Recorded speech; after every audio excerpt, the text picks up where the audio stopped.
Halo semuanya, hari ini saya akan ceritakan film Tukang yang terjebak di antara dua pintu siklus mati dan tidak bisa keluar. Tukang yang terjebak di ruang siklus mati. Awal cerita, tukang reparasi dengan terampil memperbaiki kunci akses. Dia menekan kata sandi untuk membuka pintu dan ingin pergi.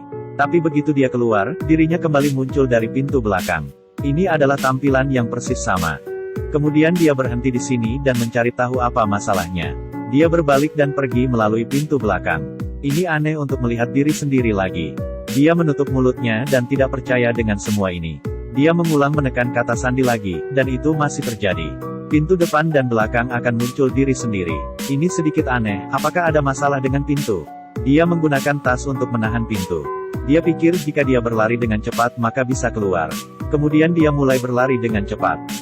Melihat situasi ini, tampaknya dia tidak bisa berlari keluar dari sini. Ini sangat aneh, menakutkan untuk dipikirkan. Jangan panik ketika ketemu masalah, makan yogurt dulu agar tidak ketakutan. Ini bukan masalah besar, makan dulu Indomie agar tidak lapar. Saat ini harus menenangkan diri untuk mencari jalan keluar. Jika sudah putus asa dari awal, maka akan selamanya terkurung di sini. Dia melemparkan bungkus Indomie keluar, dan bungkusan mengenainya melalui pintu belakang.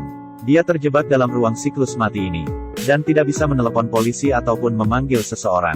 Dia hanya bisa mempelajarinya sendiri. Waktunya untuk menggunakan otak. Dia mencoba untuk menyentuh dirinya yang lain, tapi dia tidak bisa mencapainya. Jika dia bergerak, dirinya yang lain juga ikut bergerak. Buka pintu depan, pintu belakang ikut terbuka. Ini terulang tanpa henti. Dia tidur di lantai dan ingin putus asa. Dinding ini juga sangat kuat. Tidak mungkin untuk memecahkannya. Tukang mencoba dengan pengukur dan palu baja. Dia sudah menggunakan semua alat tapi tidak ada gunanya. Dia berolahraga sejenak untuk menenangkan diri. Kemudian tertidur sebentar untuk memulihkan tenaga. Dia mulai bermain dengan dirinya yang lain. Kemudian dia mulai bermain dengan seru. Seperti sendirian di rumah. Bahkan menggunakan pengukur untuk bermain lompat tali. Hingga pengukur hampir patah. Terakhir pengukur patah karena memukul pintu. Dia berjongkok di sudut sendirian. Ketika menggeser pisau, dia membuat suara berirama. Dan dia mulai menari. Dengan menari dia tidak merasakan kesepian lagi. Tukang yang semangat harus tetap bertahan agar bisa keluar. Dia mulai berulang kali membuka pintu. Dia sangat marah dan mengetuk pintu. Kali ini terdengar suara mesin yang berhenti. Kedua pintu terkunci, akankah dia mati di sini? Tukang bertindak cepat untuk memperbaiki kunci pintu. Dalam proses ini, sebuah bola hitam tiba-tiba masuk dari pintu belakang.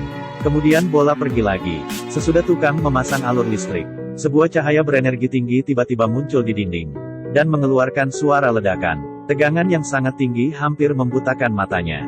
Tukang segera memutuskan kabel dan ruangan kembali tenang. Dan saat itu pintu belakang tiba-tiba terbuka. Dua orang membawa wanita aneh dan pergi dengan cepat. Apa yang terjadi? Ada banyak pertanyaan dalam pikirannya. Dia segera mengikuti orang-orang itu keluar. Kali ini dia kembali terkurung di ruang siklus mati. Awalnya emosinya sangat stabil, tapi saat dia melewati kesempatan ini, tiba-tiba dia menjadi sangat emosi. Dia menangis dan tertidur di atas lantai. Di dalam mimpi, dia berhasil keluar dari pintu depan. Tapi saat dia terbangun dia masih terkurung di ruangan ini. Tidak boleh menyerah, dia mulai melakukan meditasi. Tenangkan diri dan berpikir tentang apa yang harus dilakukan. Kemudian dia berjongkok di depan pintu. Sangat menakutkan jika terjebak di dalam sini sendirian.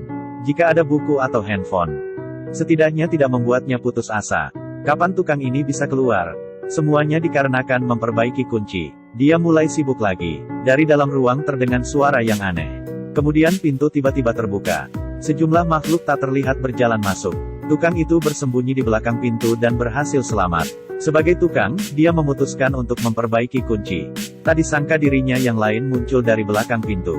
Keduanya terdiam seketika. Orang itu langsung pergi, tapi dia masuk kembali dari pintu depan. Tukang menahan pintunya dan ingin berbincang. Saat menahan pintu depan maka pintu belakang tidak bisa dibuka. Kemudian dirinya tidak bisa menerima kenyataan ini. Lalu seluruh badannya bergemetar dan muntah. Kondisinya membaik. Keduanya mulai menenangkan diri. Mereka berdiri di sisi masing-masing. Mereka tidak banyak berbincang. Tidak ada hal yang perlu dibincangkan pada diri sendiri. Tak lama kemudian tukang sebelumnya mulai putus asa. Dia tidur di sudut sendirian. Dan yang lain membuka kaos kaki dan terus berpikir. Ada ide yang berani dan matang dalam pikiran. Keinginan seorang pria yang terampil untuk bertahan hidup sangat kuat. Dia memutuskan untuk merobek pakaiannya. Minum yogurt dari orang lain. Untuk mengisi tenaga, yogurt yang tersisa tidak dibuang. Dia menuangkannya ke celana. Dia melemparkan pakaiannya keluar dari pintu depan dan mengikatnya ke kabel.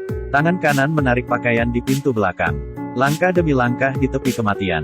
Energi tinggi akhirnya tiba. Dia menyentuh kabel untuk membuat korsleting.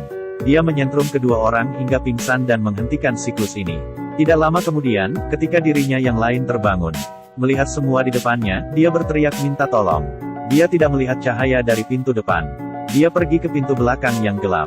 Dan tukang yang pingsan saat terbangun kembali. Dia membuka pintu depan dan melihat cahaya. Dengan usaha sendiri mendapatkan kehidupan baru. Film ini berjudul The Monk in the Cycle Space. Film ini bercerita tentang tukang yang terjebak dalam siklus mati. Dan cara dia menyelamatkan diri sendiri. Kehidupan di dunia, mau tidak mau akan menghadapi dilema sementara. Walaupun berusaha akan tetap di tempat itu. Ke dalam siklus mati, hanya tetap optimis. Terus berpikir agar bisa keluar dari siklus mati ini. Menghadapi dilema yang sama, orang pesimis akan putus asa setelah berusaha sedikit. Pada akhirnya hanya akan jatuh ke dalam kegelapan. Hanya mereka yang positif bisa keluar dari siklus kematian.